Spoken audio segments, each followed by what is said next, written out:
Pemirsa, terdakwa kasus dugaan pelanggaran Undang-Undang Informasi dan Transaksi Elektronik atau ITE, Buniani, menjalani sidang lanjutan dengan agenda pembacaan eksepsi. Dalam sidang yang diketuai Hakim M. Sabto yang digelar di Pengadilan Negeri Bandung, Buniani menyampaikan nota keberatan atau eksepsi atas dakwaan kasus dugaan pelanggaran Undang-Undang ITE. Ada 9 poin utama eksepsi yang dibacakan tim kuasa hukum, diantaranya tentang penggunaan pasal 28 ayat 2 Undang-Undang Nomor 11 Tahun 2008 tentang ITE yang disebut melanggar legalitas atau asas retroaktif yang ada dalam KUHP. Tim kuasa hukum menilai pasal yang digunakan dalam dakwaan tidak sesuai dan tidak ada dalam penyidikan sebelumnya. Rencananya sidang lanjutan kasus pelanggaran Undang-Undang ITE akan berlangsung pada 4 Juli 2017 mendatang.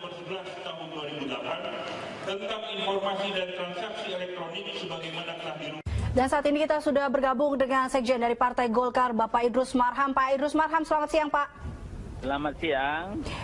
Ya, Pak Idrus, Anda saat kali ini KPK menangkap salah satu kader Anda yaitu Ridwan Mukti atau Gubernur dari Bengkulu. Ini apakah dari Partai Golkar sendiri sudah mengetahui terkait dengan operasi tangkap tangan KPK ini, Pak? Jadi memang kurang lebih setengah jam yang lalu, bahkan 1 jam yang lalu, kami sudah mendapatkan informasi hal itu. Dan karena itu DPP Partai Golkar telah mengambil langkah-langkah.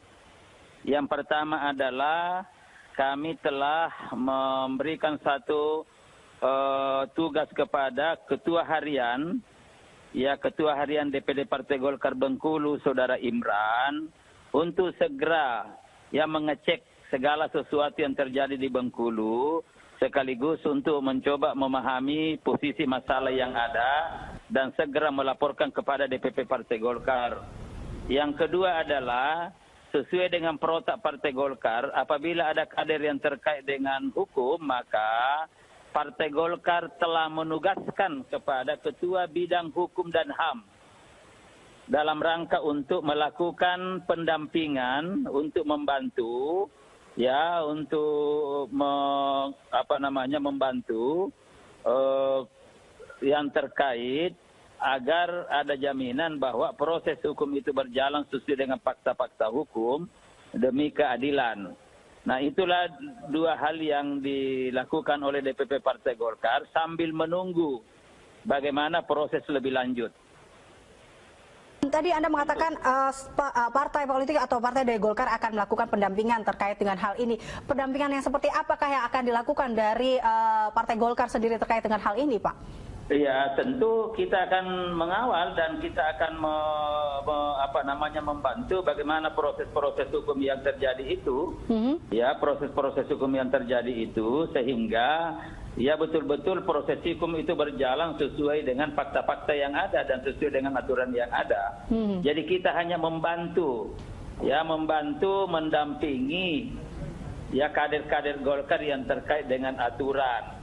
Ya, tentu nanti akan kita lihat lebih lanjut.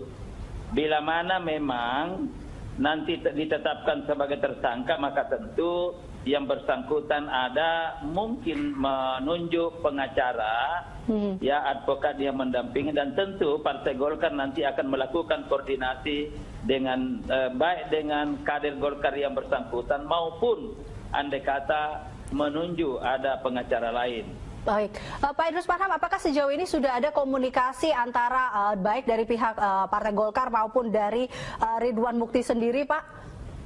Pak Ridwan Mukti belum ada sama sekali, tetapi yang kita lakukan komunikasi adalah Ketua Harian DPD Partai Golkar Provinsi Bengkulu, Saudara Imran, yang posisinya itu adalah Ketua Harian.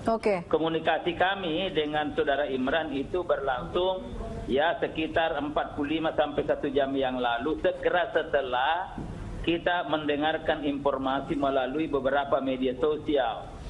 Itu yang kita lakukan, dan tentu kita ingin bahwa apapun proses yang terjadi ini kita hargai langkah-langkah yang dilakukan oleh KPK dalam rangka pemberantasan korupsi, tetapi pada saat yang sama DPP Partai Golkar tetap taat kepada asas praduga tak bersalah, sehingga langkah-langkah lebih lanjut akan kita lakukan setelah ada konfirmasi lebih jauh tentang status masalah ini. Oke, Pak Idrus, ini jika misalnya terbukti bahwa Ridwan Mukti terbukti melakukan suap oleh KPK, nah ini apa yang akan ataupun tindakan apa yang akan dilakukan dari Partai Golkar sendiri, Pak?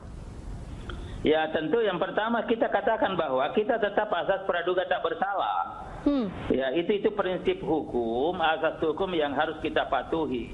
Tetapi satu hal untuk internal Partai Golkar, ya, kalau misalkan itu terkait apalagi ditahan, tentu kita tidak ingin ya dengan masalah ini dinamika Partai Golkar tidak di Bengkulu berhenti atau statis, tidak. Kita justru akan mendinamisir sesuai dengan mekanisme yang ada. Baik, berarti Partai Golkar masih akan berpegang pada azas praduga tak bersalah ini sehingga akhirnya proses ataupun akan tetap mendampingi Ridwan Mukti hingga akhirnya ditetapkan ataupun dijelaskan apa statusnya nanti, seperti itu. Iya, Partai Golkar itu taat hukum, taat asas, dan itu adalah asas hukum, maka harus kita ikuti. Ya. Baik. Oke, makasih. Assalamualaikum. Baik, terima kasih Pak Idrus Marham, Sekjen DPP Partai Golkar telah bergabung bersama kami. Pemirsa, untuk mengetahui informasi terkini kita akan kembali bergabung ke gedung KPK bersama Christo Suryokusumo. Christo,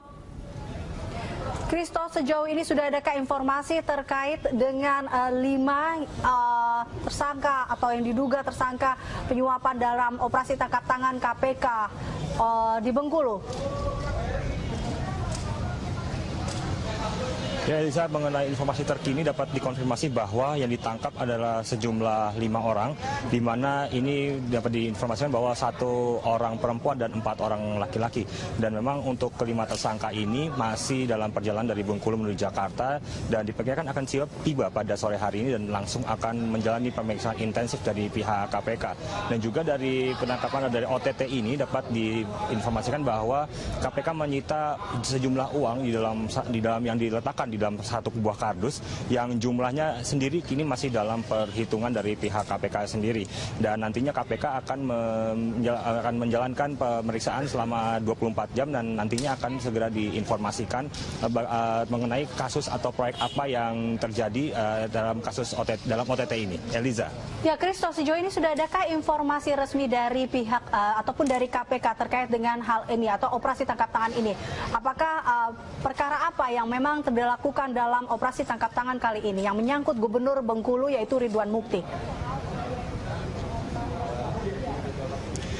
Ya, mengenai operasi tangkap tangan atau OTT yang menyangkut Gubernur Bengkulu Ridwan Mukti ini, pihak KPK hanya dapat memberikan penjelasan bahwa OTT ini memang dilakukan pada siang hari tadi dan informasinya didapatkan dari laporan masyarakat yang ada di sana.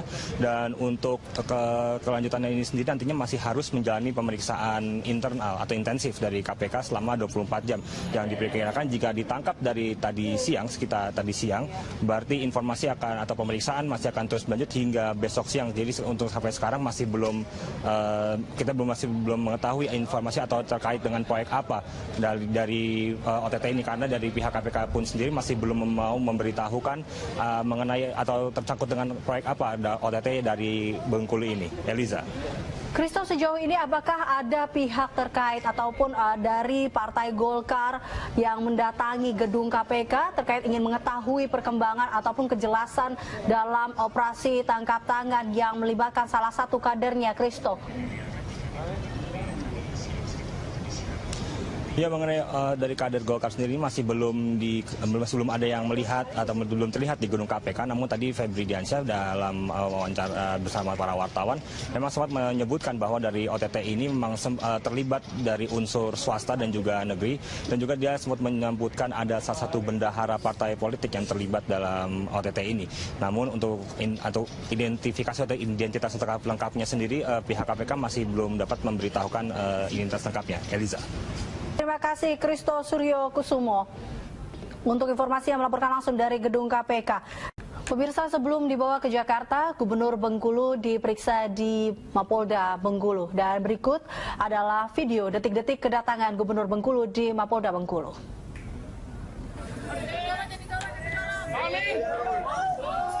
Johnny.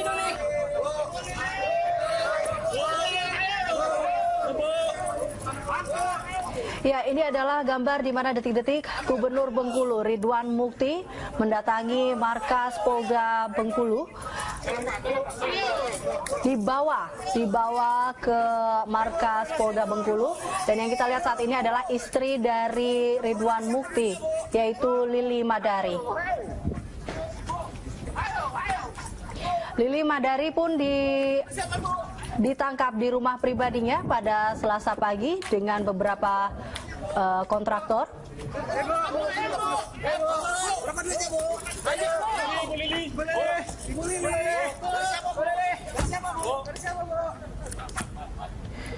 Selain menangkap istri dan juga Ridwan Mukti, polisi juga menangkap beberapa kontraktor dalam operasi tangkap tangan ini. Penyidik mengamankan uang dalam satu kardus bermata uang rupiah yang diduga sebagai komitmen fee.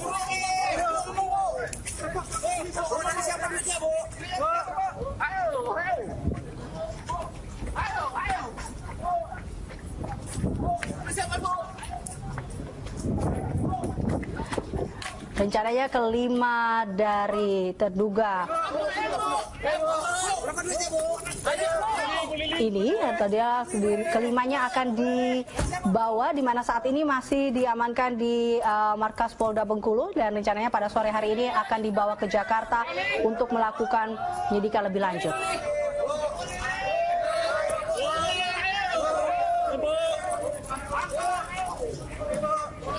Dari informasi yang kami terima saat ini, posisi dari kelima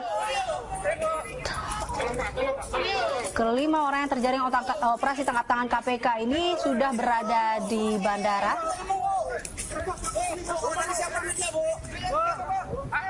Namun hingga saat ini kami masih menunggu informasi lebih lanjut. Kapankah mereka akan tiba di Jakarta?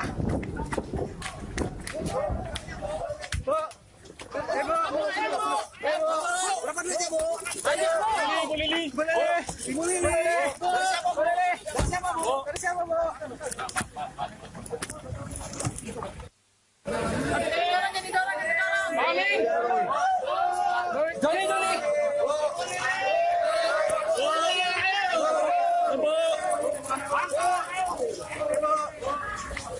Ambil.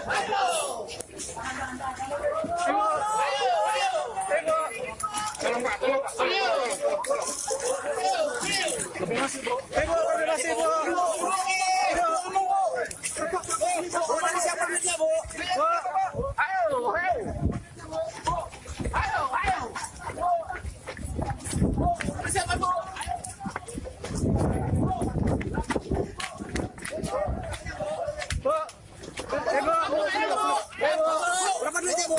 Ayo, Bu Lili. Boleh. Ibu Lili. Dari siapa, Bu? Dari siapa, Bu?